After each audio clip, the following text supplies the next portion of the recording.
ભરૂચના પાલેજ પંથકમાં ફૂડ પોઈઝનિંગના આક્ષેપ વચ્ચે એક સગીરનું મોત નીપજ્યા બાદ ફૂડ એન્ડ ડ્રગ વિભાગ હરકતમાં આવ્યું છે. ઘટનાની ગંભીરતાને ધ્યાને રાખી તંત્ર દ્વારા પાલેજ વિસ્તારમાં આવેલી ખાણીપીણીની લારીઓ, હોટલો અને દુકાનો પર સઘન ચેકિંગ ઝુંબેશ હાથ ધરવામાં આવી હતી.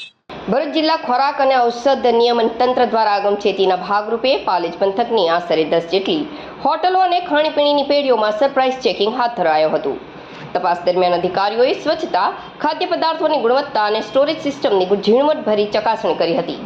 ચેકિંગમાં કેટલાક સ્થળોએ સ્વચ્છતાના નિયમોનું ઉલ્લંઘન અને ગંભીર બેદરકારી સામે આવતા સંચાલકોને સ્થળ પર જ કડક નોટિસ ફટકારવામાં આવી હતી.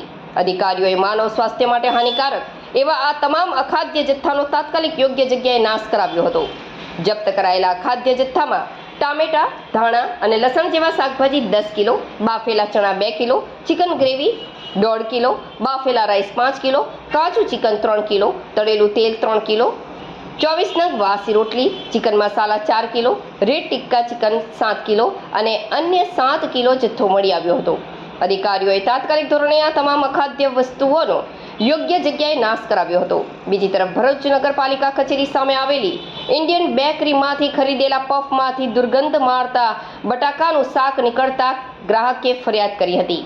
આ બાબતને ગંભીરતાથી લઈને ફૂડ એન્ડ ડ્રગ વિભાગે તાત્કાલિક સ્થળ પર પહોંચી બેકરીને ક્લોઝર નોટિસ આપી હતી. સ્થળ પરથી પફના સેમ્પલ લેવામાં આવ્યા હતા અને તમામ અસુરક્ષિત પફના જથ્થાનો કચરામાં નિકાલ કરાવ્યો હતો. મારું નામ કુણાલભાઈ કાયસ્થ છે.